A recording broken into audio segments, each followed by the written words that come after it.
Dans Main basse sur l'énergie, le réalisateur et journaliste Gilles Balbastre raconte le démantèlement du secteur de l'énergie par l'État français au profit du privé. C'est l'histoire de la privatisation d'un secteur clé qui rapporte et qui est incarné par EDF.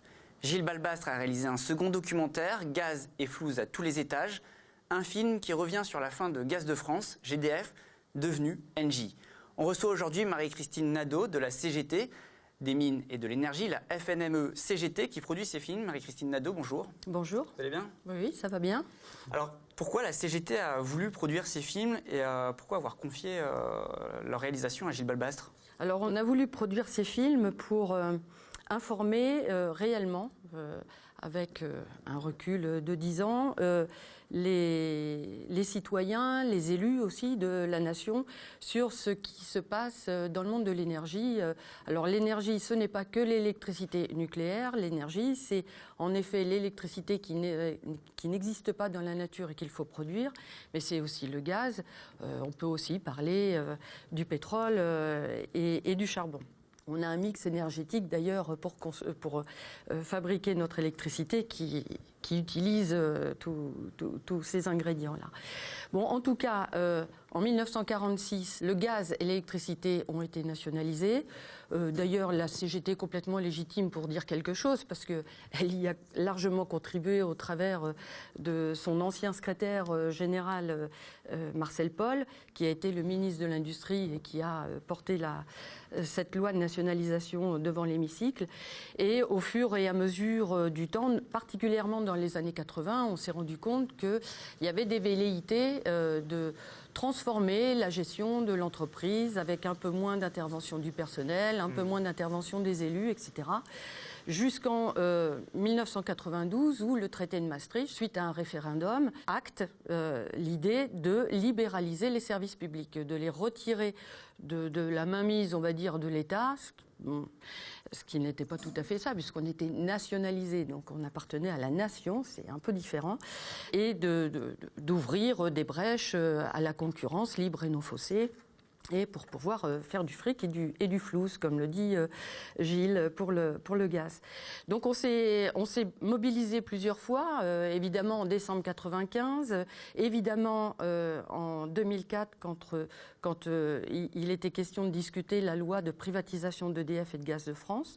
On s'est beaucoup mobilisé depuis 2014, depuis qu'il est question de privatiser les barrages hydroélectriques, notamment au moment du débat sur la loi de transition énergétique en 2015. Bon, bref, on essaye d'avoir des temps forts et d'alerter autant qu'on peut, mais on se rend compte que face aux médias, face aux discours managériaux, on a du mal à mobiliser. Donc on s'est dit, 10 ans après cette déréglementation, il est bien de raconter comment ça s'est fait, de rappeler l'histoire et de reconstruire un peu les processus, de redonner les grandes périodes pour donner à voir aux citoyens ce qu'il en est de son service public, puisque le service public, à notre sens, il appartient à tous les citoyens de ce pays, puisqu'il nous semble qu'il incarne complètement les valeurs républicaines de liberté, d'égalité et de fraternité.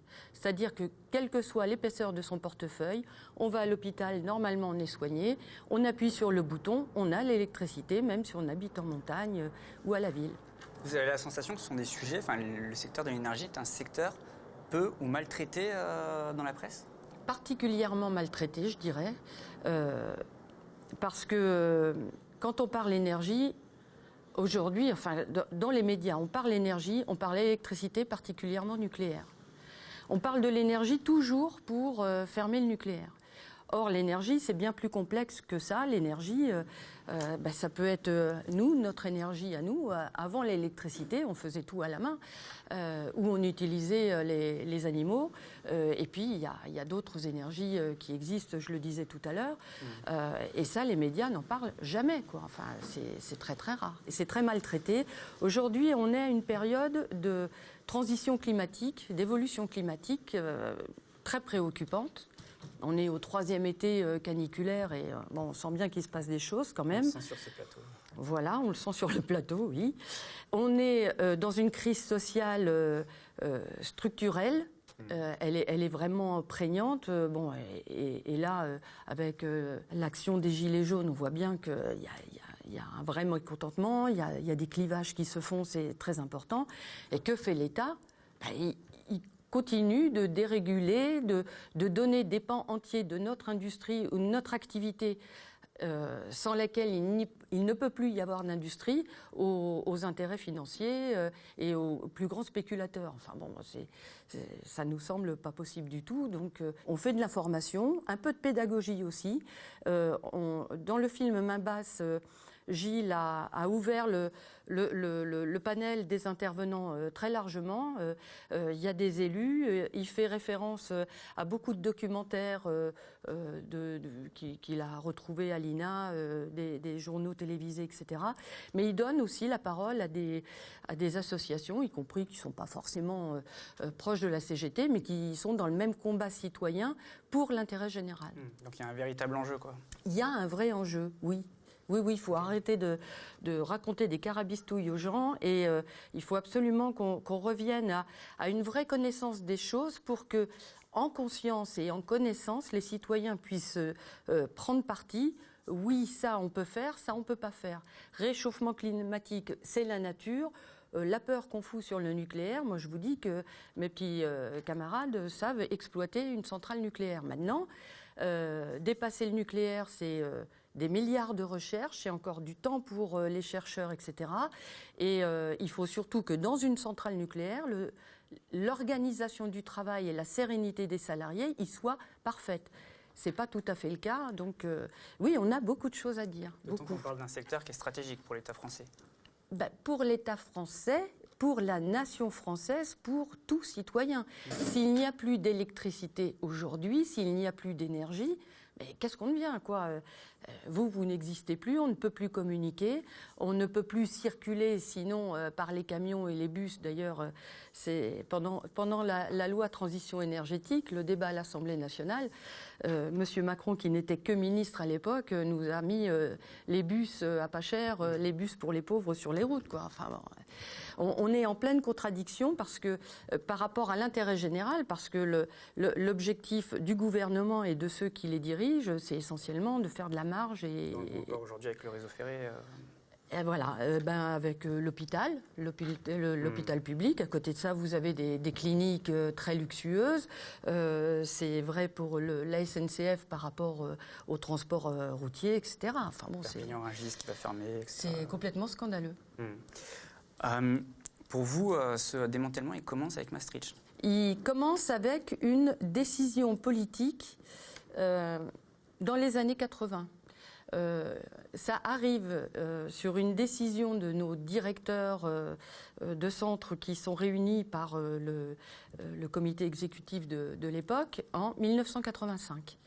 Il y a une orientation qui est prise de déréglementer, de moderniser, évidemment c'est toujours le terme qui est utilisé, de moderniser et de sortir la gestion du personnel du carcan du statut qui donne des droits à chaque agent pour individualiser plus et faire à la tête du client.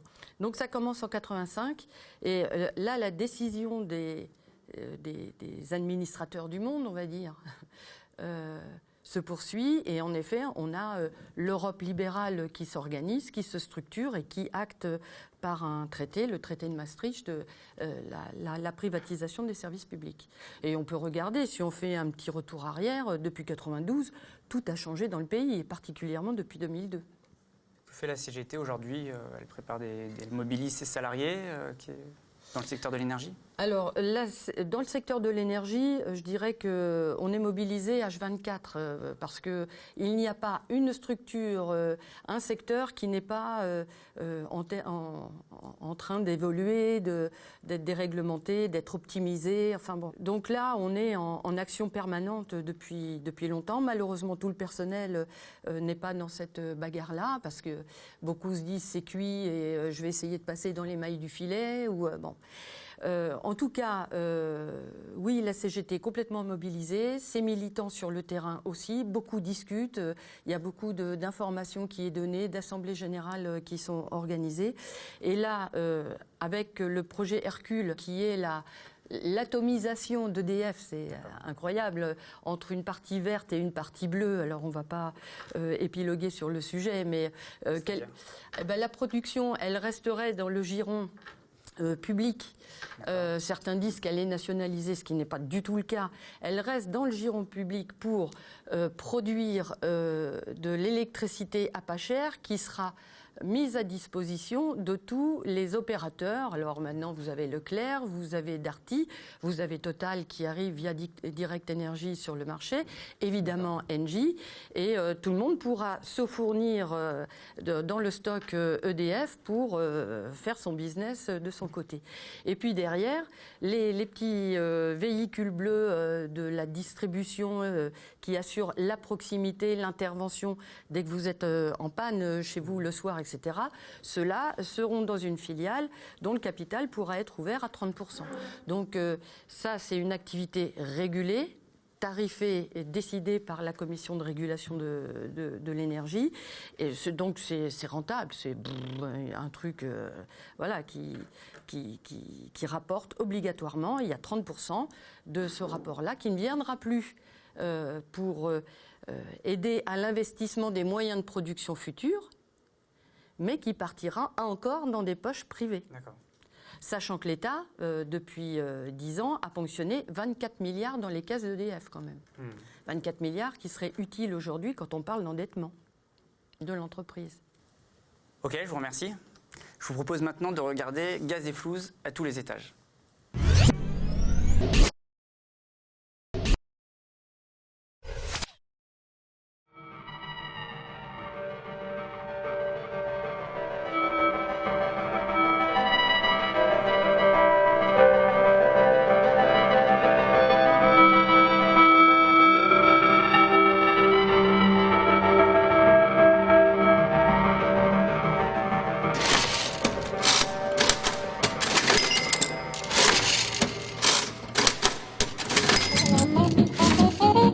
Dans mon dernier documentaire, Main basse sur l'énergie, je racontais comment le démantèlement du service public de l'électricité aiguisait de nombreux appétits financiers. La transition énergétique et les énergies renouvelables devenaient un prétexte à plus de privatisation et surtout à un véritable racket de l'argent public. Le pillage était tel que j'avais utilisé un célèbre feuilleton des années 70, Les Incorruptibles. Le parallèle pouvait paraître grossier, mais la réalité parfois dépasse la fiction. Dans cette nouvelle enquête, je me suis attaqué à la privatisation du service public, cette fois-ci du gaz. Eh bien, force est de constater que le pire est possible en matière de détournement, tout ça dans l'aveuglement le plus complet. Il nous faudra alors traverser un écran de fumée bien entretenu pour commencer à entrevoir l'étendue des dégâts. Proche de toi, laisse-le passer derrière, soit qu'il soit sur toi, le blues fait rouler les affaires, mais aussi amène la guerre, quelque chose d'éphémère, qui nous fait peur beaucoup de frères, le passé c'est hier, j'avance vers le futur d'allure fière, je vois ma vie normale, toutes les connaissances que j'acquiers.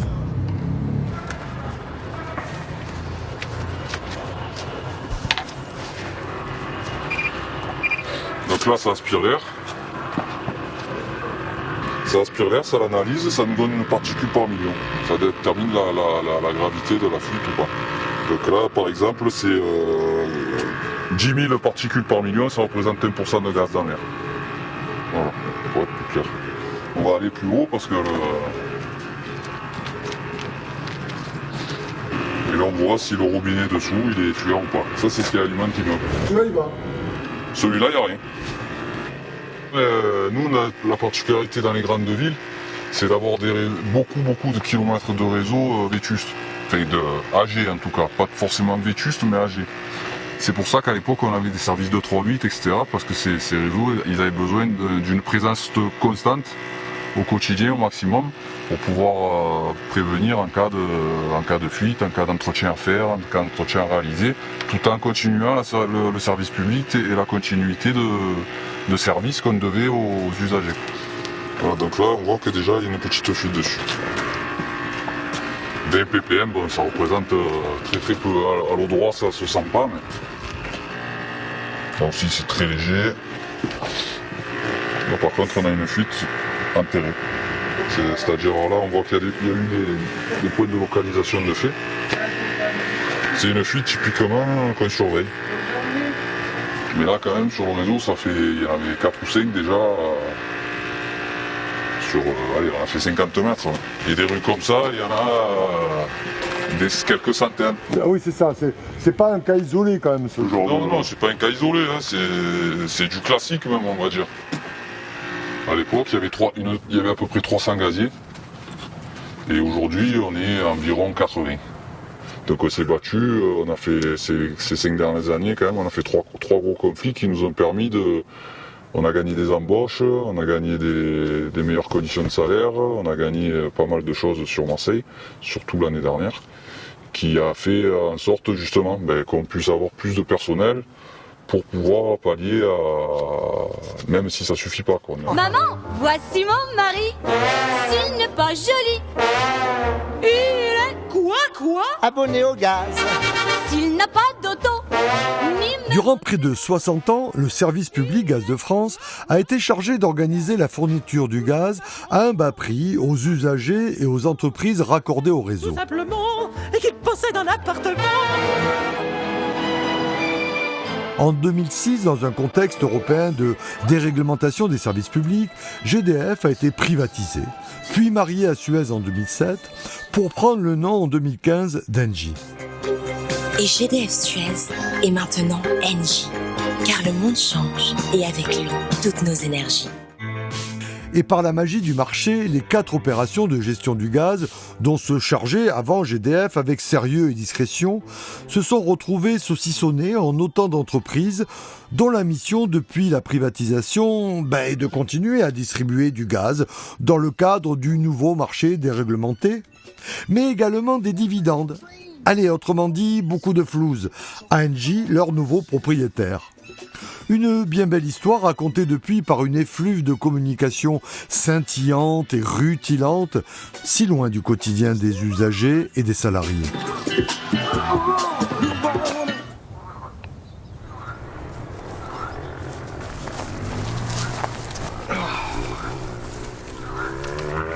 Bon, allez, on va commencer directement, puisqu'on y est. Tu m'as amené où, là ? On est où ? Alors ici, c'est pas un gros stockage. On a 7 puits, quand même. On a 7 puits, puis toutes les canalisations arrivent au site qu'il y a derrière nous et qui part sur le site principal, là où on retraite le gaz, où on le comprime.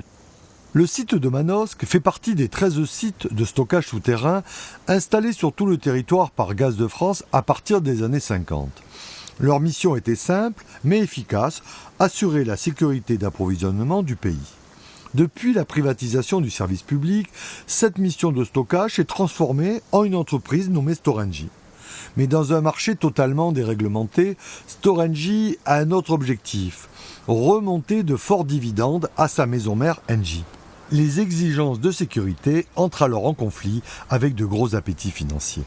C'est vrai que maintenant, depuis quelques années, je vois les collègues arriver, certains qui ne sont même pas du milieu gazier, qui sont habilités au bout de quelques jours, pour pas dire quelques mois, à faire des choses qu'à l'époque on mettait peut-être 1 an ou 2 avant qu'on nous confie les responsabilités. Maintenant, les responsabilités, en quelques semaines, on les a, parce qu'on est de moins en moins, quoi. Ils ont supprimé tellement de personnel que vite, dès qu'il y a un nouveau, il faut qu'il soit habilité dans la foulée, même si le gars n'est pas vraiment formé, etc. On ferme les yeux.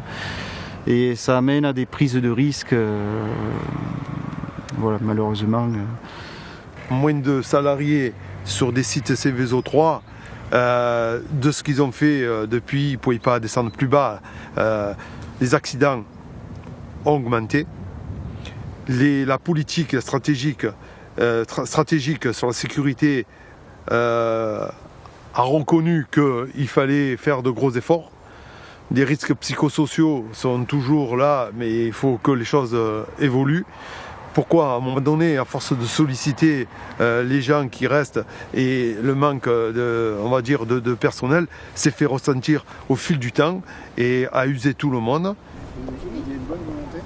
Nos entreprises sont des centres de profit. Alors même si aujourd'hui le groupe et nos directions affichent que la priorité, c'est la sécurité plutôt que la production.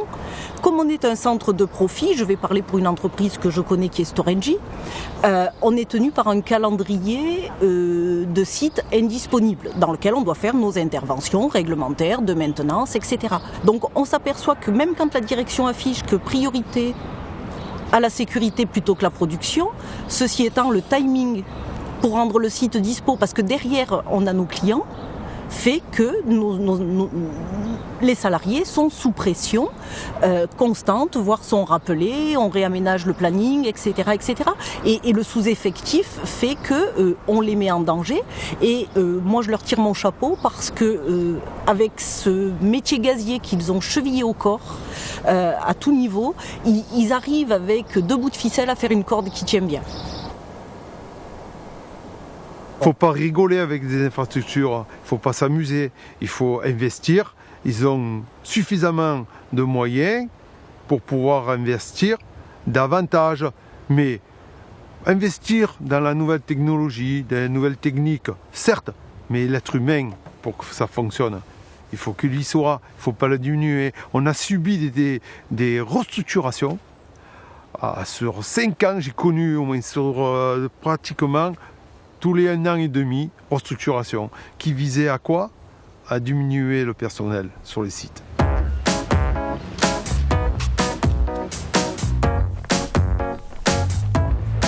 Hello. About the new Storengy. C'est un projet ambitieux. C'est un Storengy qui bouge un peu plus, qui s'adapte, qui anticipe.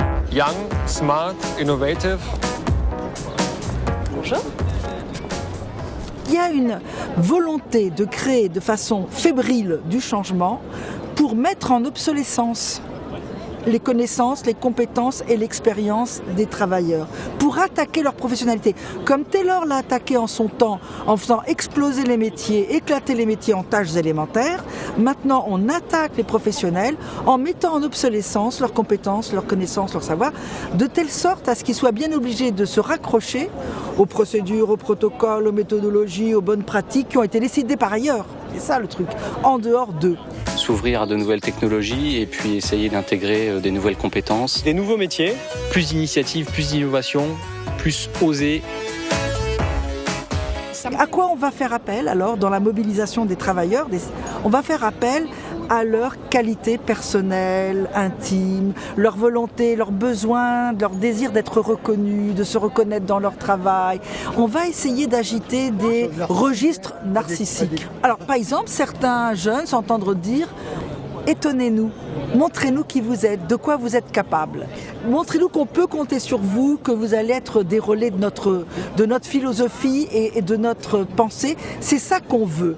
Et vous allez vous faire plaisir en répondant à notre demande, parce qu'on va vous donner des primes, on va vous mettre en concurrence, non seulement avec les autres en permanence, mais aussi avec vous-même. Et le mot d'ordre, le slogan qu'on entend partout dans les entreprises, qui reprend ce que je dis, c'est « sortez de votre zone de confort ». Donc le changement, etc. Et vous allez grandir et vous allez voir qui vous êtes vraiment. International, transversal, intercultural, innovation of course. Flexible. Et voilà. Ok, bye bye. Donc à 18 ans, j'ai été embauché. On travaillait souvent, les astreintes, on ne comptait pas, on sortait. Mais par contre, on faisait ça, on va dire, de bon cœur. Et c'était vraiment quelque chose qui nous plaisait, on avait l'amour du métier. Or aujourd'hui, il y a beaucoup de collègues de travail qui ont perdu cet amour du métier parce qu'on nous a enlevé le service public et c'était la seule chose qui nous animait vraiment en fait. On allait au travail, c'était fabuleux. Parce que derrière il y avait cet attachement aux clients et même les stockeurs avaient ça en tête aussi. On l'appelait usager en plus à l'époque, rappelle-toi. C'était même pas le client, c'était l'usager. C'est ça. Et j'ai été conditionné, parce qu'aujourd'hui je dis le client.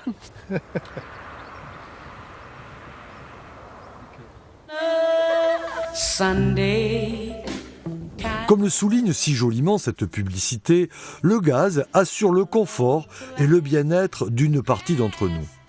Cette mission est désormais confiée au distributeur GRDF, une des 4 filiales d'Engie. Voilà. Nous, Mais dans cette publicité, la réalité est, disons, un peu magnifiée. Car la privatisation de 2006 a modifié les priorités de l'entreprise, mettant par là même les agents de GRDF et parfois les clients dans un décor un peu moins confortable. Monsieur, plus de gaz ?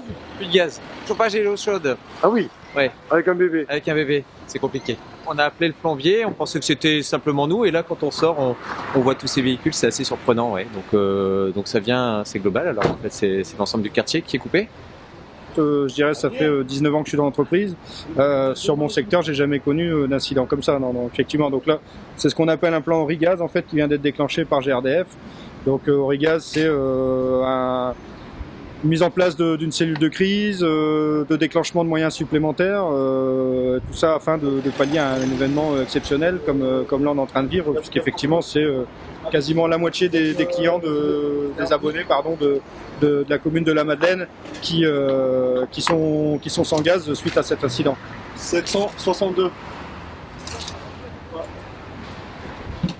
D'après les premières informations, on est intervenu la semaine dernière parce qu'il y avait déjà eu un premier incident sur un poste. On avait détecté des variations de pression et donc il y a eu une intervention sur les postes, un réglage, sauf que les postes n'ont pas été renouvelés à l'instant T.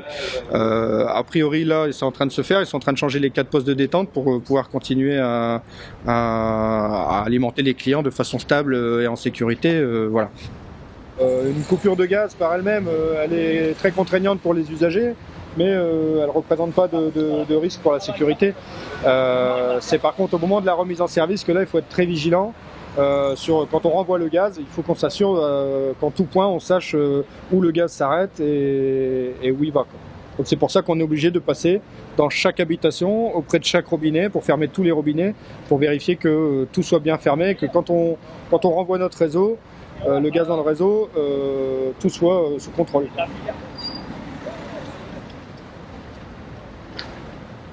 Donc après, je passe ce qui vous choque. Après, je sais ce qui vous inquiète, hein, c'est qu'on puisse dire qu'effectivement, peut-être que GRDF a une part de responsabilité, tout ça, c'est ça qui vous inquiète.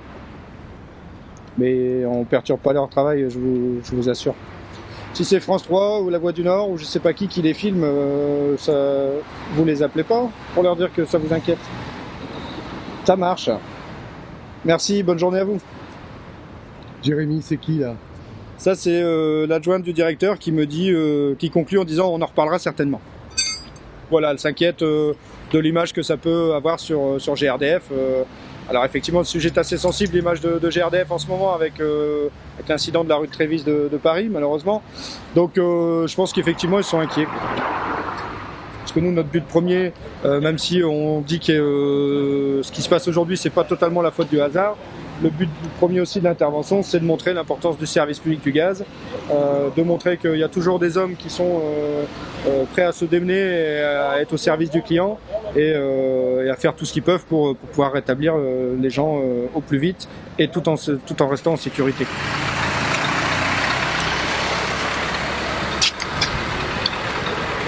Les réorganisations incessantes ont fait que le maillage territorial, il a été revu, avec la présence d'agents en intervention de sécurité gaz, et qui fait qu'au bout du bout, on est un peu moins performant, je dirais même de moins en moins performant en termes de rapidité d'intervention. Et puis une fois qu'on est là, il faut aussi, les pompiers sont obligés aussi de regarder un petit peu avec nous. Ça prend un peu plus de temps et en parallèle, ils ont de plus en plus d'interventions assurées. Donc là, on arrive aux limites du système et nous, on remet carrément en cause comment est compté. On a un contrat de service public qui a été signé entre GRDF et l'État, qui explique qu'on doit intervenir dans l'heure. On n'a rien commencé, on arrive sur place dans l'heure, dans au moins 95% des appels pour intervention de sécurité gaz. Actuellement, on est à 99, en moyenne, au niveau national. On émet de forts doutes sur la réalité de ce chiffre, parce que s'il y a plein d'interventions, et je pense notamment en région parisienne, où on n'est pas sollicité, donc on ne teste pas la chaîne d'intervention correctement, et forcément les résultats sont biaisés. Donc là, il y a le tuyau, il passe dessous, là. Quelle profondeur là? Voilà, il est à 1 mètre, normalement, il est à peu près à 1 mètre. Pour vous donner un ordre d'idée, on a eu un incident très grave il y a quelques années à la rue Pessonnel. À Marseille, Oui, à Marseille. Et on avait 2 réseaux 4 bars qui avaient pété. C'était des tuyaux en 200 mm de diamètre. Et la flamme, elle dépassait les immeubles de 8 étages. C'était une fuite enflammée, oui. Ouais, donc du canalisé, donc, sur du 4 bars. Donc on imagine le 20 bars. Le 20 bars, il y a eu déjà des canards arrachés en 20 bars. Les couloirs aériens des avions, ils sont détournés quand il y en a au-dessus. Et là, c'est là. Voilà. On tombe sur le 20 bars. Là, ici, donc, on a le 20 bar qui passe et le 4 bar. Il y a 2 réseaux ici qui passent. Voilà, donc il passe là-dedans. Et ensuite, ici, les escaliers descendent. Et lui, par contre, là, la MPC, elle sort de sous la terre. Elle n'est pas enterrée ici. Elle passe en apparent dans ce sorte de bloc en béton qui est censé protéger le tuyau, quoi. Mais là, on voit les blocs en béton qui sont posés sur le canal. On voit dans l'état que le truc qui est censé protéger le réseau de gaz, quoi. Il est posé dessus. Ça, c'est pas costaud. Et ça fait des années que chaque fois qu'on vient le visiter, on fait remonter que l'état de ce bloc béton, il est pas terrible, quoi. Moi, je trouve que c'est assez dangereux de laisser ça dans une ville de millions d'habitants. Je pense que la dame qui passe, elle n'est pas au courant. Hein. Non. Vous savez ce qu'il y a dans ce tuyau, madame? Je sais pas, je pense qu'il doit y avoir de l'eau. Non. C'est du gaz. Ah bon, sans blague. Ouais. Là, ça, c'est du gaz. Normalement, les gens n'ont pas le droit de toucher à des ouvrages comme ça, quoi. Et là, ils peuvent... voilà, normalement, ça ne doit pas être accessible. Nous, on milite pour qu'il y ait de plus en plus d'investissements en termes de maintenance, renouvellement des réseaux. Alors, on ne dit pas que rien n'est fait, mais ce n'est pas à la mesure des enjeux. Il faut investir plus, parce que tout ce qui remonte au groupe, pour vous donner un chiffre, le résultat net de GRDF en 2018, c'est 589 millions. Une fois qu'ils ont tout payé, les impôts, tout, il reste 589 millions d'euros sur 3,5 milliards de chiffre d'affaires. C'est pas mal, et ils ont remonté 970 millions. C'est-à-dire plus que le résultat, presque 2 fois le résultat, parce que Engie tape dans la caisse, dans les fonds propres, en termes de remboursement de primes d'émission. Je ne vais pas rentrer dans les détails, mais ça y va à pleine main, quoi. Donc ces ressources, ces 970 millions qui remontent au groupe, c'était un peu plus d'1 milliard en 2017, donc c'est pas fini l'affaire. Ce sont des ressources financières qui ne sont pas dans les investissements pour l'avenir, qui ne sont pas dans le développement où on pourrait faire plus, qui ne sont pas éventuellement dans les salaires, qui ne sont pas dans la recherche et développement notamment. Le blues fait beaucoup de monde chanter blues, un faux move, tu te retrouves dans un tas de boue. Pour lui que parfois la justice fait erroner, c'est pour lui que les écoliers trop pressés laissent tomber, c'est lui qui attire les salopes et les faux.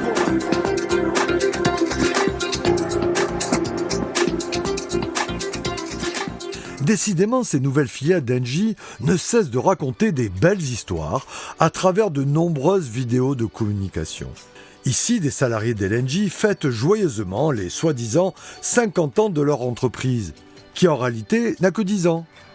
Car Gaz de France, l'ancien service public du gaz, n'avait pas attendu la privatisation pour installer des terminaux méthaniers dans le sud et l'ouest de la France. Par contre, depuis cette fameuse privatisation, la réalité quotidienne des salariés d'LNG n'est pas forcément devenue un long fleuve tranquille. Quand on rentrait dans l'entreprise, en fait, on nous apprenait la chaîne gazière. Donc de la partie exploration, production, terminaux méthaniers, le transport et jusqu'au client.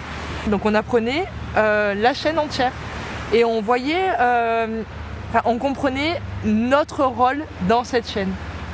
Donc on s'est retrouvé d'une boîte nationale de, je ne sais plus combien de bonhommes, 40 000 bonhommes, à 400, une petite filiale finalement familiale de 400 personnes. Et avec ça, nos métiers ont changé également.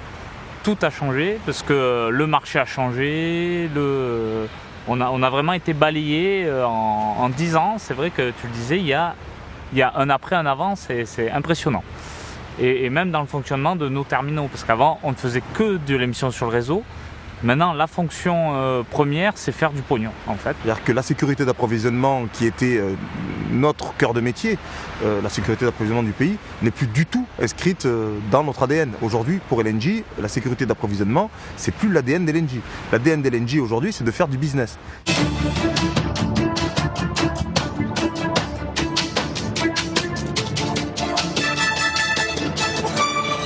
Donc voilà, donc à court terme, le gaz naturel, on est plus dans une tendance baissière, et à long terme, les perspectives sont effectivement très intéressantes. On a vu un bateau partir une fois, être rechargé ici, partir faire un rond dans l'eau, essayer d'être vendu. Finalement, ils n'ont pas trouvé de clients. Il est revenu, on l'a redéchargé. Aujourd'hui, le gaz, à l'état liquide, est devenu un outil de spéculation comme peut l'être le brut. Voilà. Aujourd'hui, on peut être amené à... faut savoir que pendant cet hiver, alors qu'on a eu des périodes très froides, on a eu des terminaux à l'arrêt.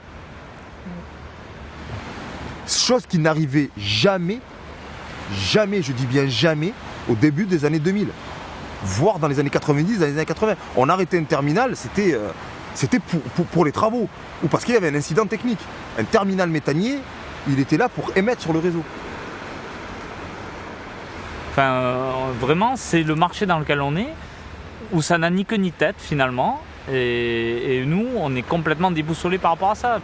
De toute façon, voilà, on est en réorganisation permanente, surtout ces dernières années. On a l'incertitude sur un site, donc ce qui fait qu'il n'y a quasiment plus de nouveaux arrivants, où les nouveaux arrivants sont sous forme de contrats précaires, de CDD, de CDI intérimaires, et effectivement beaucoup plus de sous-traitance.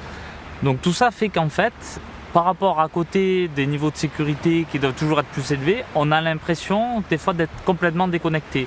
On a une sécurité qui est quand même très papier, très procédurier, et qui des fois finalement l'est tellement qu'on est obligé de faire des dérogations à droite à gauche pour réduire ce niveau et pour pouvoir rentrer dans les cases.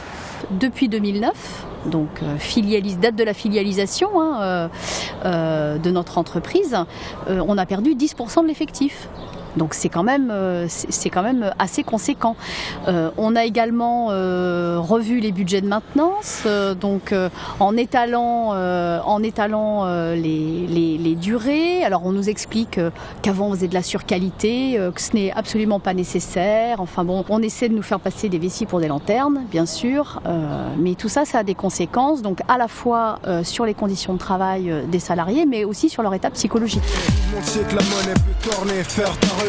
Et ça prend plus que combler pour voir l'état mental se rénover. J'suis en train de squatter la bouse enrobée de rouge et de violet, monter sur une bête cornée avec des tontés bombés. Sur son front et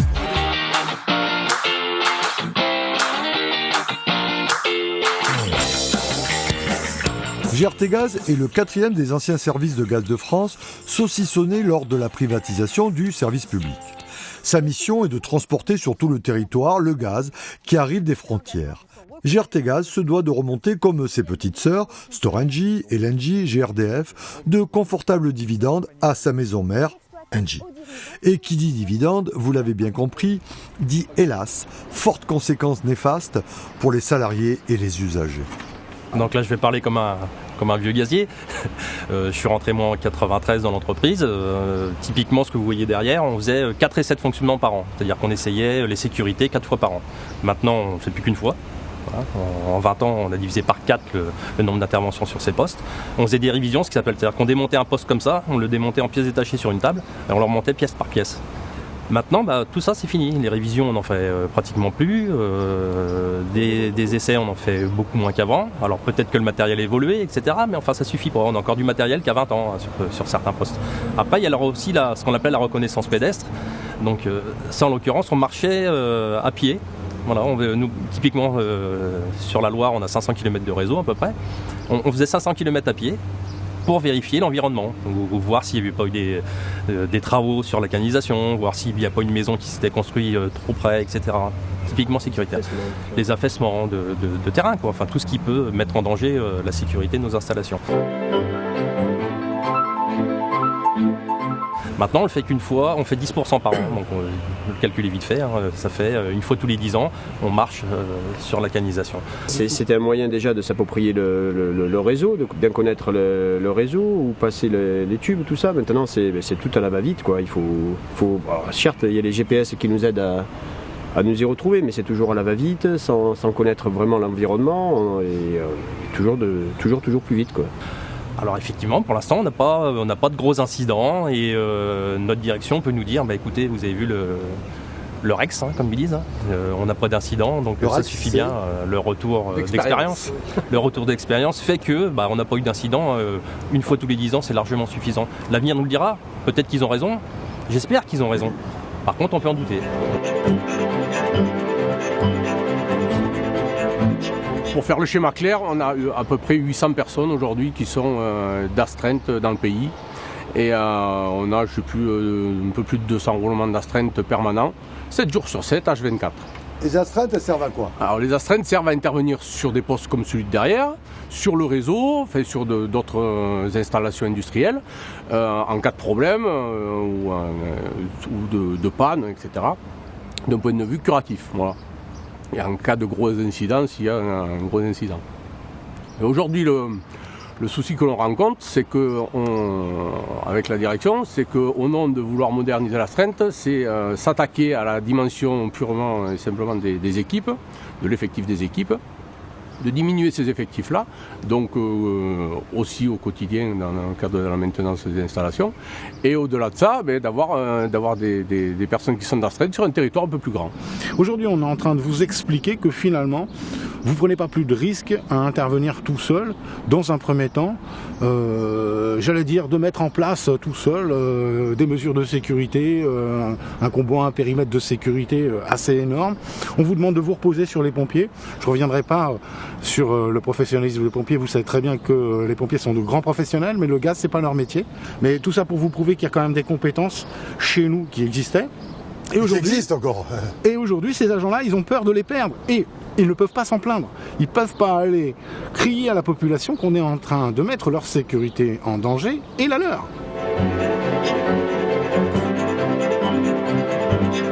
La finalité de notre travail, c'était que l'usager, un terme qui n'existe plus d'ailleurs, on parle de client maintenant. Nous, le terme usager, le terme service public avait une valeur pour nous. Voilà. C'était notre valeur, notre façon d'être, et c'est pour ça qu'on travaille dans ce genre d'entreprise. On ne cherchait pas forcément le salaire, etc., les conditions de travail qui étaient toutes faites, toutes réunies pour qu'on ait un environnement où on pouvait s'épanouir dans son travail. Maintenant, le terme usager, on dit des clients, la spéculation, on n'en entendait pas parler. Nous, ce qu'on voulait, c'est passer du gaz le moins cher possible dans nos organisations en sécurité. Maintenant, c'est plus ça. Maintenant, on passe du gaz pour faire de l'argent, pour remonter des dividendes aux actionnaires.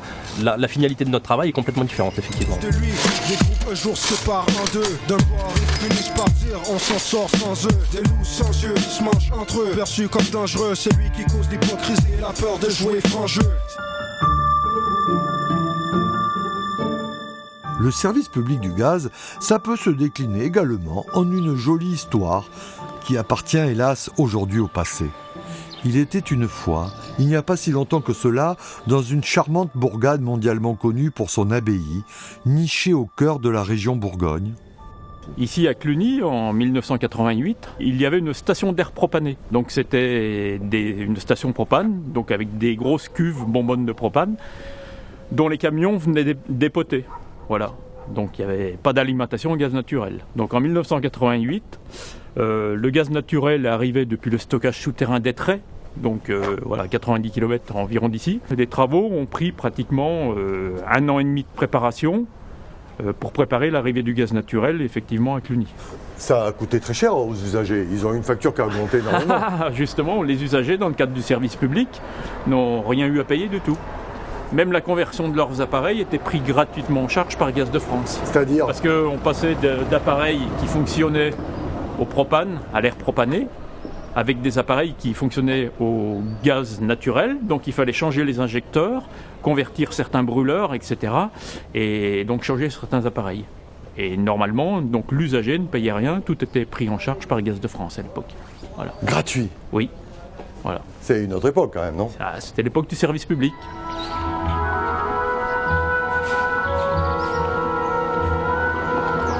On était bien reçus parce qu'en plus, je pense que dans les foyers, on amenait un confort supplémentaire. On amenait une énergie qui était sensiblement plus propre. Et puis on amenait aussi d'autres conforts et d'autres utilités, d'autres utilisations du gaz, aussi bien pour les usages, les ménagers, et puis aussi pour les entreprises, PME, etc. Et puis on se sentait utile à la population. On amenait un service et des usages à la population. Ce que j'ai pu analyser, c'est la façon dont les travailleurs de ces services publics se sont emparés de cette logique, de cette question, se sont appropriés cette idée de on travaille pour le bien commun, on travaille pour ce qui fonde la cohésion sociale et politique, ce qui fonde une démocratie aussi. On donne accès en toute égalité. En toute égalité, c'est ça, et continuité à la population, on donne accès à un certain nombre de droits.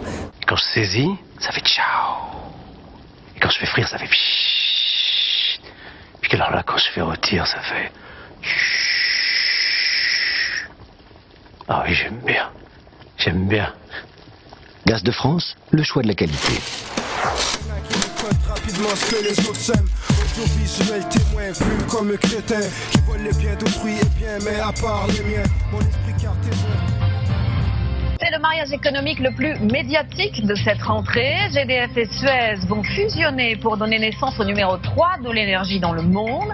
Les conseils d'administration de Suez et de GDF se sont réunis ce soir pour mettre au point les modalités d'accord prévoyant la fusion des deux entreprises pour former un géant européen de l'énergie, le 4e de la planète. La voici, cette poignée de main.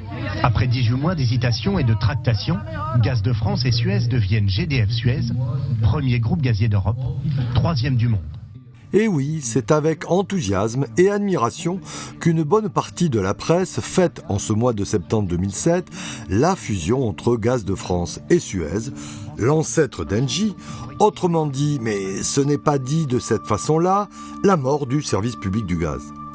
Une annonce bien relayée par les mentors d'une information, disons, quelque peu partiale. Un GDF laissé à lui seul sur le seul marché national se serait progressivement replié et rabougri sur le marché local, et de plus, ces positions auraient été entamées par des concurrents puissants. La privatisation de GDF est compensée un peu par une nationalisation partielle de Suez. La nouvelle entreprise privée GDF-Suez voit donc le jour en septembre 2007.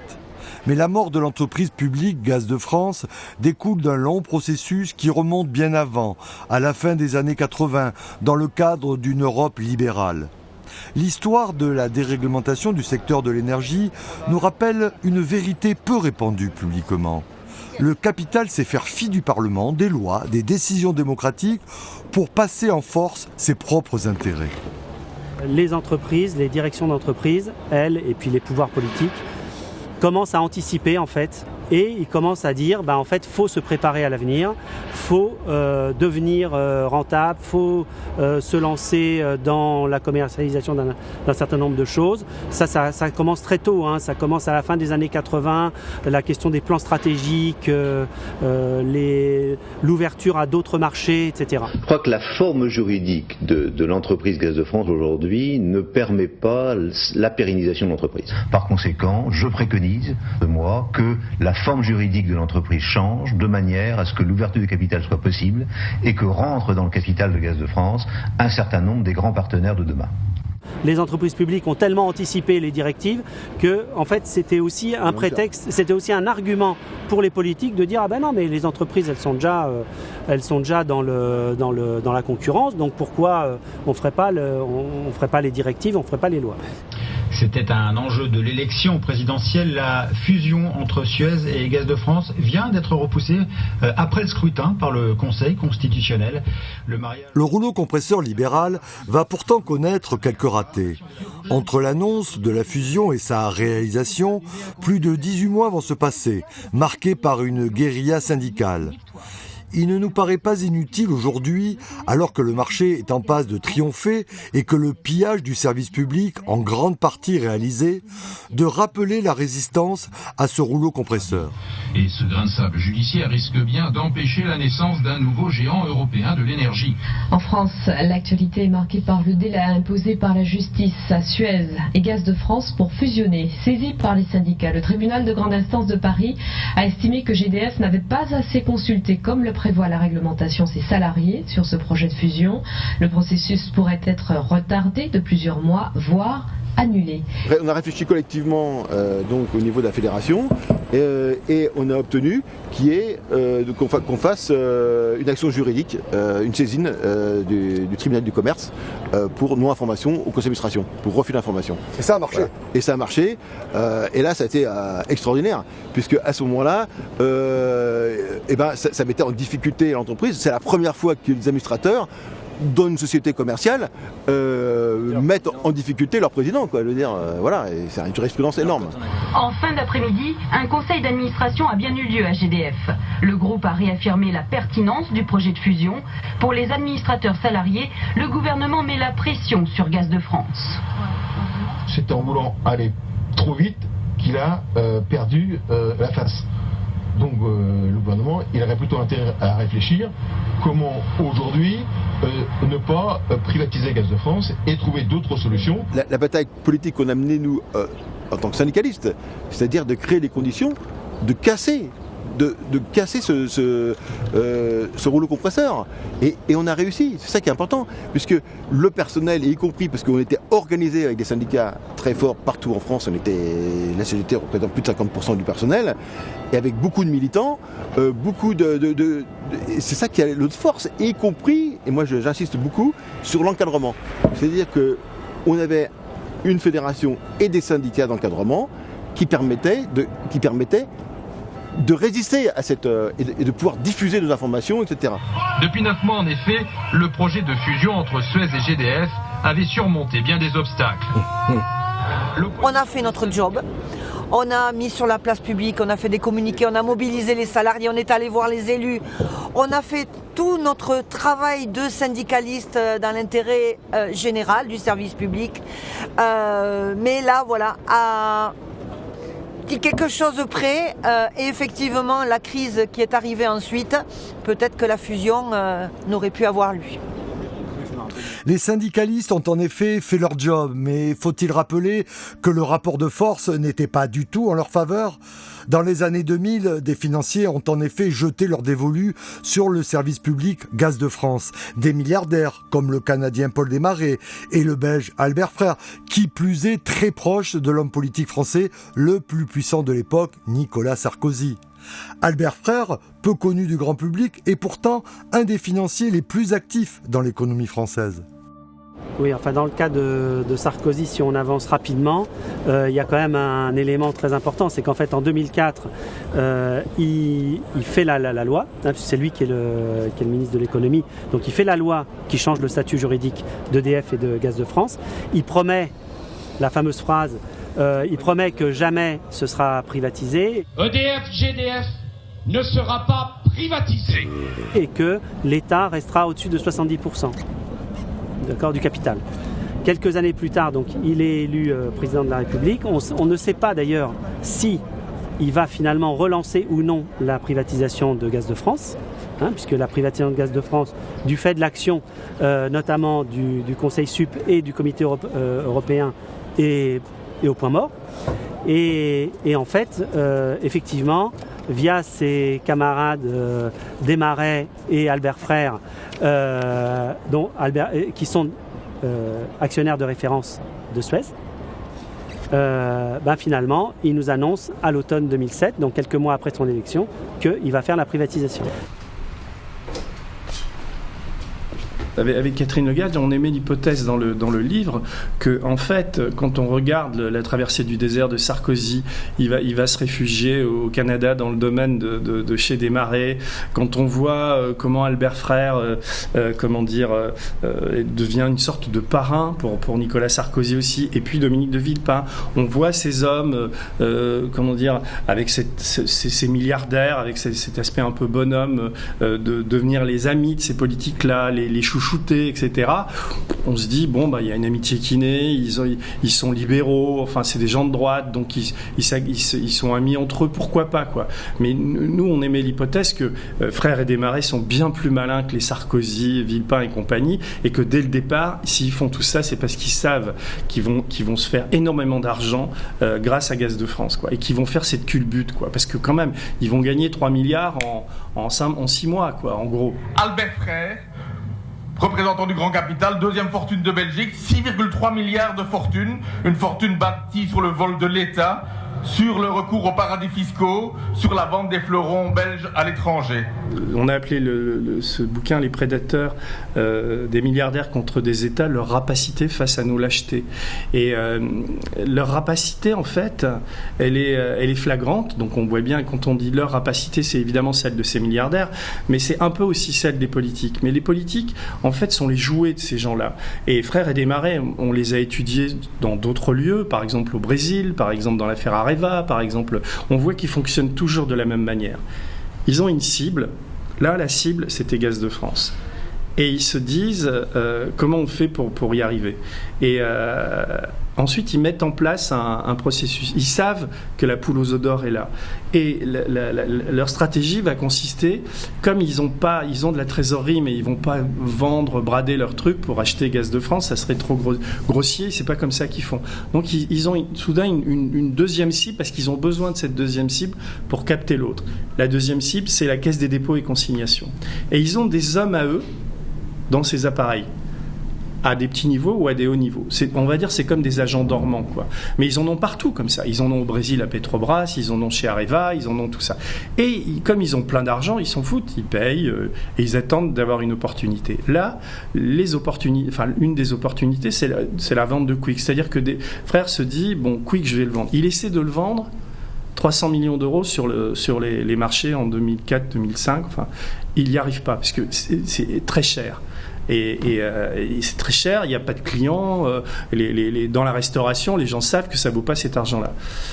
Et là, c'est là où il y a un tour de passe-passe, c'est-à-dire que par miracle, 16 mois après ne pas avoir réussi à la vendre 300 millions, ils vendent Quick 760 millions avec les intérêts, tout ça, ça fait 800 millions.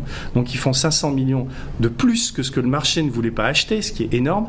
Et à qui ils le vendent ? Ils le vendent à la Caisse des dépôts. C'est-à-dire que la Caisse des dépôts va servir de caution. Il y a toute une manip qu'on raconte dans le livre, mais qui est énorme parce que c'est de l'argent public quand même qui sert de caution et tout. Alors les mecs te disent aujourd'hui, oui, mais on n'a pas perdu d'argent parce que, mais bien sûr qu'il y a de l'argent qui a été perdu. Bien sûr que des gens se sont enrichis. Donc, et le blé de cette revente, elle va dans les poches de qui ? Elle va dans les poches de Frères et dans les poches de Desmarais. Avec cet argent-là, c'est avec cet argent-là qu'ils rachètent, qui remontent dans le capital de Suez et qui vont capter Gaz de France. Voilà, en gros, c'est cette manip, quoi. Et les politiques ferment les yeux, le ministère des Finances ferme les yeux, et il n'y a pas d'enquête. Pourquoi est-ce qu'on assiste à un vol ? Parce que pendant une période historique, on a considéré que cette propriété de l'énergie devait être publique pour répondre à des besoins sociaux, avec une vision du bien commun, de l'énergie comme nécessaire à la satisfaction des besoins sociaux, et donc qui doit être dégagée des logiques marchandes et spéculatives. Ce n'est pas dans la presse française de l'époque que l'on va entendre cette histoire de la privatisation de Gaz de France.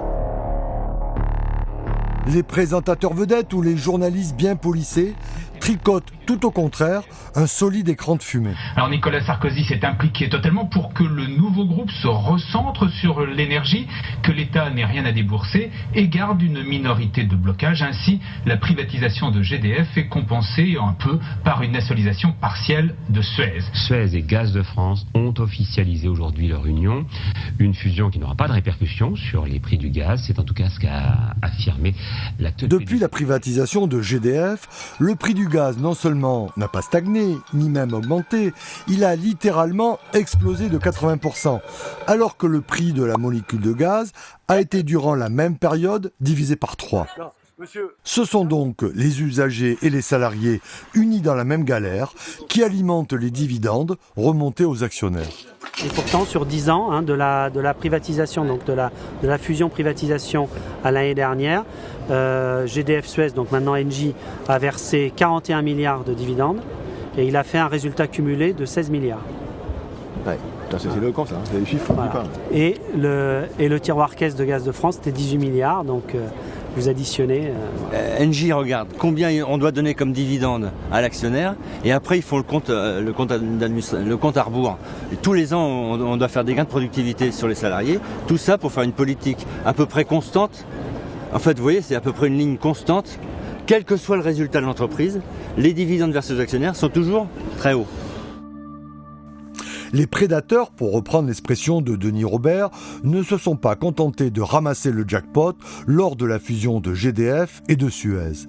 Tout au long des années 2010, les fameux dividendes remontés aux actionnaires sont en partie tombés dans les poches d'Albert Frère et de Paul Desmarais.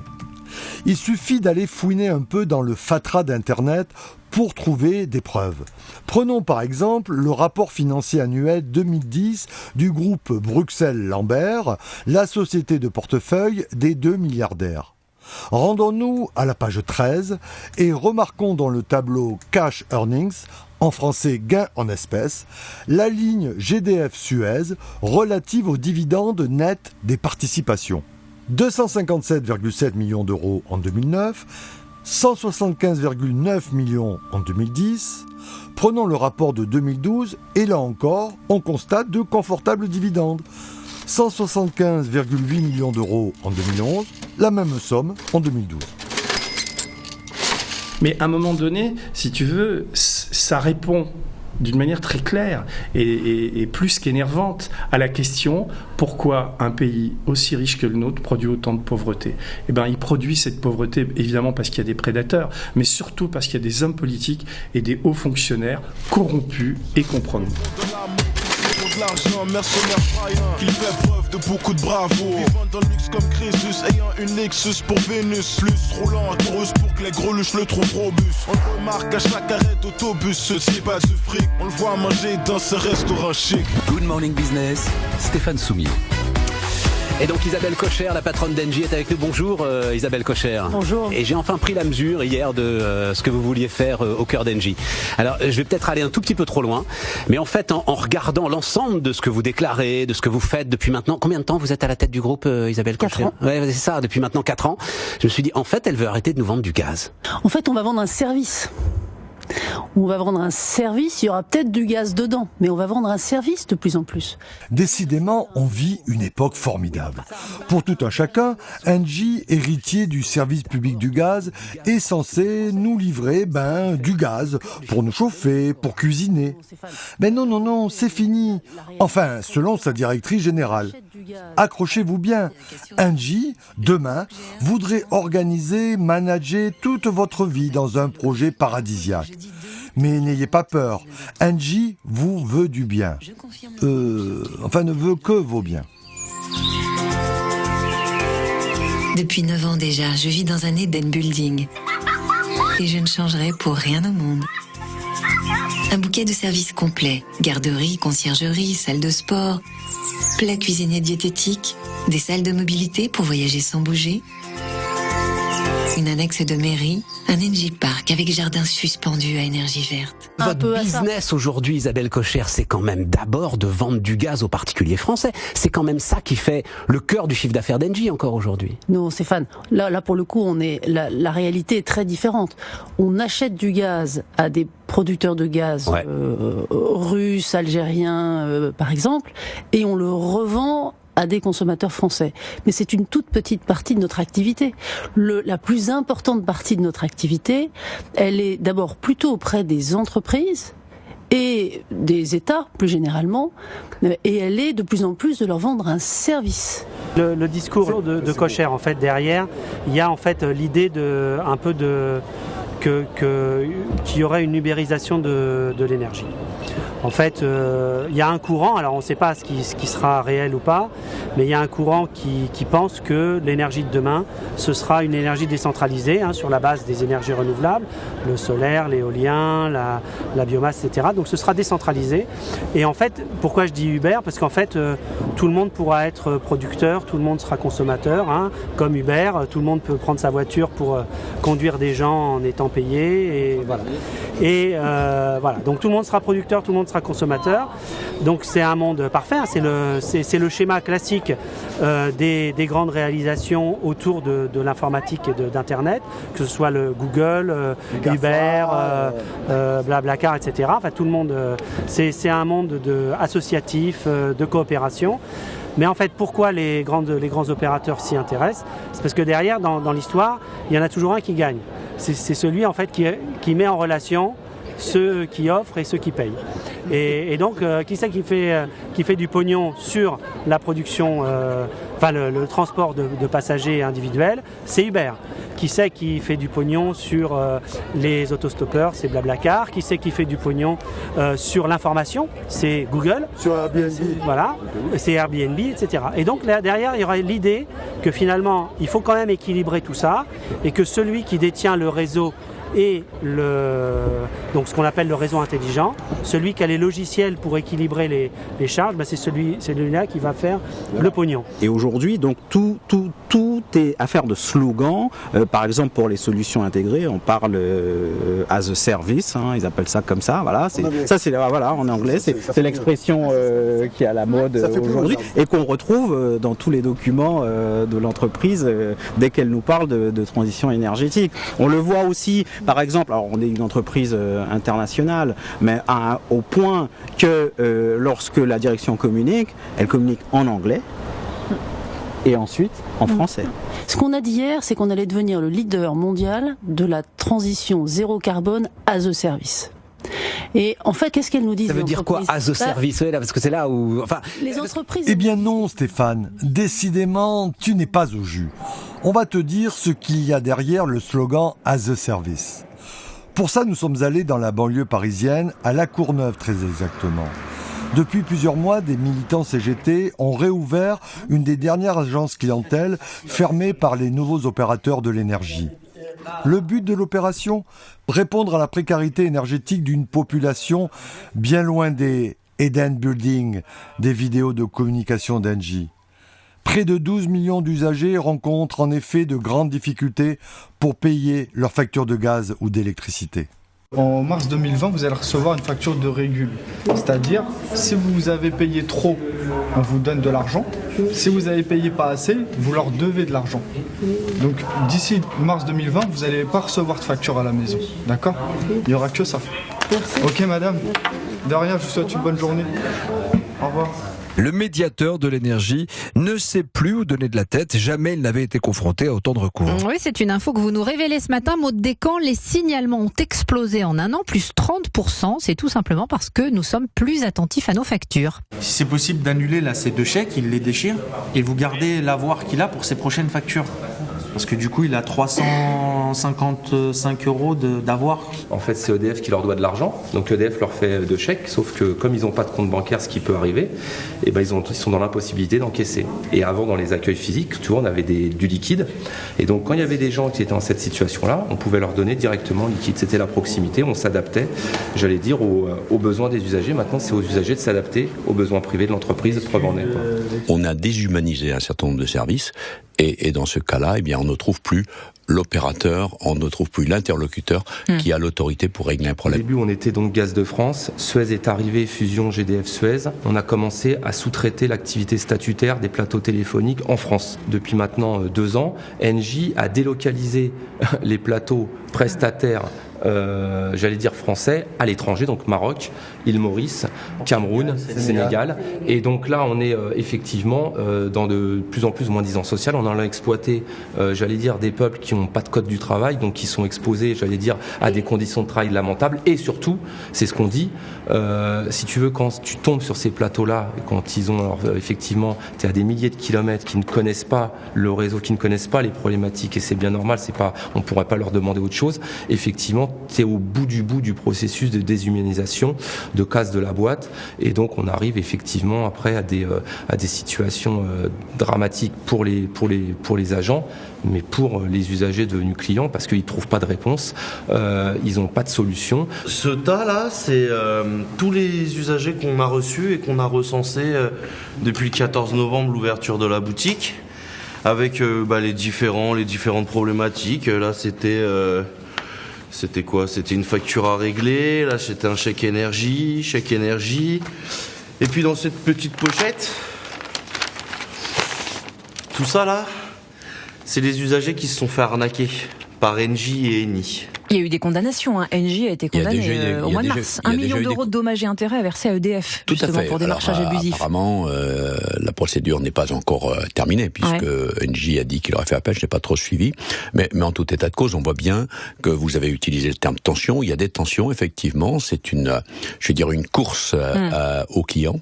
Arnaquer, ça veut dire quoi ? Ça veut dire qu'il y a des gens de sociétés prestataires de services qui viennent pour Eni et Engie, qui viennent chez les usagers et qui font du démarchage au porte-à-porte de façon abusive.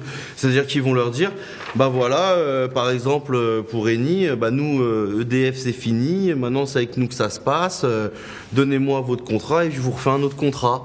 Alors ils vont chez les gens qui parlent pas très bien le français, qui sont âgés, qui suivent pas un peu tout ça, et puis ils leur cloquent les trucs, les gens ils perdent le tarif réglementé, ils perdent tout ce qu'ils avaient chez EDF et ils se retrouvent chez Eni et le lendemain, le mois d'après, reçoivent une facture qu'ils n'ont jamais reçue auparavant. Alors on va jusqu'à l'arnaque d'un certain nombre. Très clairement, quand on est dans l'illégalité, on est quand même quelque part dans l'arnaque. C'est quoi ? C'est profiter de la méconnaissance de l'autre, d'un texte, d'une règle, d'une pratique légale. Merci, au revoir messieurs. Bon courage les gars. Ok, merci. À la prochaine. À lundi. Quand on rouvre des accueils comme ça, on montre que l'entreprise elle est à nous. C'est-à-dire que ce qu'on dit, c'est que les directions qui ont été incapables de faire ça, ou plutôt qui ont été capables de détruire ça, les salariés, les agents du service public, par eux-mêmes, en autogestion, parce que c'est de l'autogestion qui se passe depuis maintenant le 14 novembre, ils sont capables, sans aucune hiérarchie, sans aucun patron, sans aucun, représentant du CAC 40 comme on a aujourd'hui, ils sont capables de redonner du sens, de s'organiser, parce qu'il y a une organisation, il y a des plannings, il y a des assistantes sociales qui viennent, voilà. Tout ça, il y a du ménage, ça a été organisé, il y a des agents volontaires, et donc ce qu'on prouve... Vous n'avez pas fait l'ENA ? Non, on n'a pas fait l'ENA. Vous savez vous démerder tout seul. Voilà, donc ce qui prouve que notre classe sociale, elle est suffisamment intelligente pour s'organiser, pour se rendre utile, être reconnu par la population, parce qu'ils ont eu des témoignages de reconnaissance énormes depuis maintenant des mois qu'ils ont ouvert ça. Et tout ça, je reprends, il parlait de la loi, tout ça dans l'illégalité, mais dans toute légitimité. C'est toute la différence. C'est-à-dire que légalement, ce que font les copains ici est illégal au regard des lois des puissants, mais l'action qu'ils font depuis le 14 novembre, elle est légitime, et au regard de ne serait-ce que les situations que tu as pu filmer aujourd'hui, on en voit tout le sens et la légitimité. Sommet, la morale qui se passe sur l'économie, dit qu'il faut être premier. Moi et mes associés, travailleurs du souterrain, on innovait, misérable seulement, chaque jour pendant que les autres moissonnaient. Plus qu'une transition, c'est une révolution énergétique. Une révolution qui demande d'inventer de nouvelles solutions pour les villes et les territoires. Engie, on l'a bien compris, ce n'est plus forcément du gaz, c'est maintenant du service, mais sans le respect du public, devenu une vache à lait. Bref, Engie n'en a plus que faire de l'ancienne mission de service public. Fini l'échelle nationale, bienvenue aux opportunités territoriales. Toutes les solutions existent, Engie les déploie aujourd'hui. Au cœur de votre réflexion, il y a cette idée que vous avez que la transition énergétique, en fait, elle appartient pas aux États. Les États sont là pour créer les conditions pour que, effectivement, et les entreprises, et les collectivités locales, et les particuliers aussi à leur échelle, mais puissent effectivement aller dans cette direction-là. Dunkerque est justement un de ces territoires très attractifs, comme le démontre sobrement cette vidéo. Port de commerce d'importance, la ville est encore un centre industriel majeur en France et qui attire bien entendu des sociétés comme Engie. Une inauguration en grande pompe ce lundi à Cappelle-la-Grande pour le Grid, en la présence de la directrice générale d'Engie et de très nombreux participants, partenaires, médias locaux et nationaux. Le Grid, c'est la gestion des réseaux par l'injection d'hydrogène pour décarboner les énergies. En ce mois de juin 2018, on retrouve Isabelle Cocher près de Dunkerque, lors de l'inauguration d'une installation témoin, un démonstrateur nommé Grid, qui a pour fonction de fabriquer de l'hydrogène par électrolyse et de l'injecter dans le réseau de gaz urbain. Le système se nomme Power to Gas. L'hydrogène, c'est le chaînon manquant de la transition énergétique. c'est probablement le moyen de stocker de l'électricité de manière très efficace et très longue si on en a besoin. Comme les énergies renouvelables électriques, les renouvelables gaz bénéficient d'aides et d'obligations d'achat. Nous ne sommes pas étonnés alors de retrouver sur ce territoire la patronne d'Engie. Grid, en effet, est conforme à ces nouvelles orientations stratégiques. Car qui dit as a service zéro carbone, dit une communication axée sur les énergies renouvelables, l'occasion de verdir son image et de satisfaire ses actionnaires. Alors tout ça, c'est nécessaire, hein, les pilotes industriels, les pilotes de ce type, ils sont nécessaires. Sauf que c'est tout à fait des pilotes qui auraient dû et qui pouvaient être portés par le service public. Hein. Aujourd'hui, ils sont portés par des entreprises privées. Grid, parce qu'il y a de l'argent. Grid, CNJ. Il y a des subventions publiques. Et voilà, en fait, il y a des montages financiers qui viennent de l'État, de l'Europe, hein, à travers l'ADEME pour la France. Il y a le plan d'investissement, le PIA, je ne sais plus ce que veut dire le A, j'ai oublié. C'est quoi le PIA ? Le programme d'investissement d'avenir, né du rapport Juppé-Rocard, est une démarche exceptionnelle qui prépare la France aux défis de demain. 47 milliards d'euros lui ont déjà été consacrés en respectant 3 mots d'ordre. L'excellence, l'innovation et la coopération. Petite parenthèse, à savoir que l'une des conditions du PIA, c'est d'amener des fonds dans des entreprises à condition qu'elles soient privées, ou majoritairement privées. Alors là, le ton il est déjà donné de suite, quoi. C'est ainsi que la région dunkerquoise devient un nouvel Eldorado du nouveau marché dérégulé de l'énergie.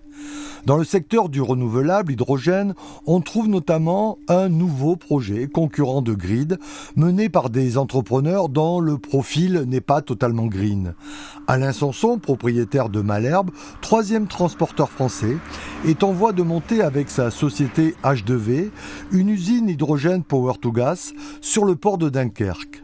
À noter qu'Alain Sanson avait déjà bien prospéré dans le renouvelable avec une société d'éoliennes, Samseol, qu'il a revendue depuis à Engie. H2V, cette société, imagine produire de l'hydrogène, envisage de produire de l'hydrogène afin de stocker notamment les surplus énergétiques. C'est une bonne idée.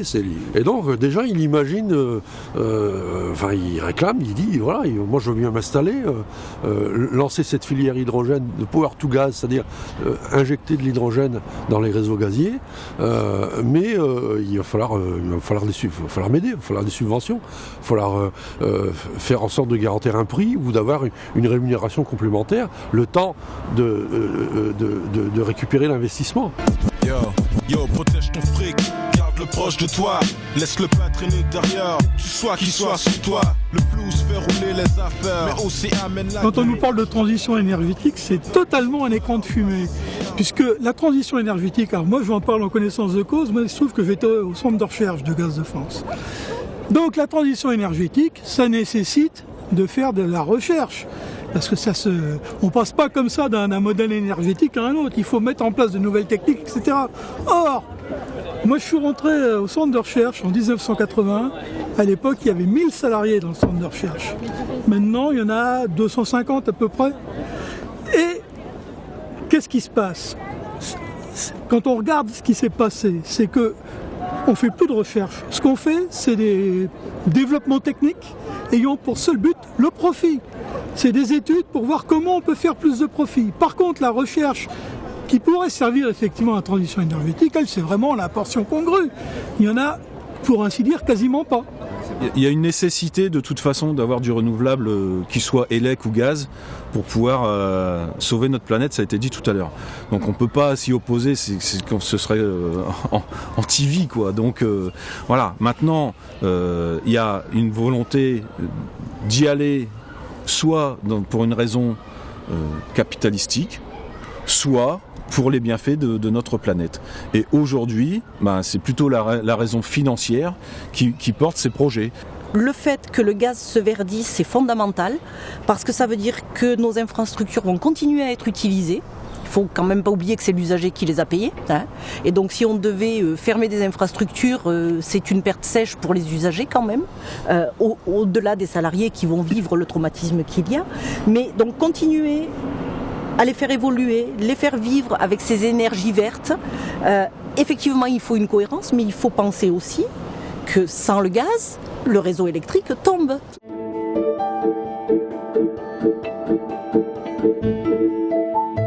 Bienvenue au ministère de l'écologie, du développement durable et de l'énergie. Je suis très heureuse de vous voir tous rassemblés, avec la Terre qui a retrouvé le sourire, parce que les territoires que vous engagez, que vous portez, les territoires à énergie positive et pour le climat, c'est à la fois un engagement de développement local. Soyez remerciés les uns et les autres pour le service rendu aux territoires qui sont les vôtres. Les territoires ne sont pas attractifs que pour la beauté du geste. Non, si les nouveaux opérateurs arrivent en force dans le verdissement des énergies, c'est parce qu'il y a quelque chose qui aiguise leur appétit, disons l'odeur des euros, en l'occurrence une abondance d'aides, de préférence publique. L'ADEME vous aide en apportant des financements pour réaliser un état des lieux sous la forme d'un audit de vos équipements et de vos process. Un soutien financier... Car ce sont les régions qui, depuis la loi de transition énergétique de Ségolène Royal, doivent être les acteurs justement de cette fameuse transition énergétique. Le projet TIGA, autrement dit Territoire d'innovation de grande ambition, est lancé. Le bassin dunkerquois fait partie des 24 sélectionnés parmi 116 candidatures nationales à un appel à manifestation d'intérêt.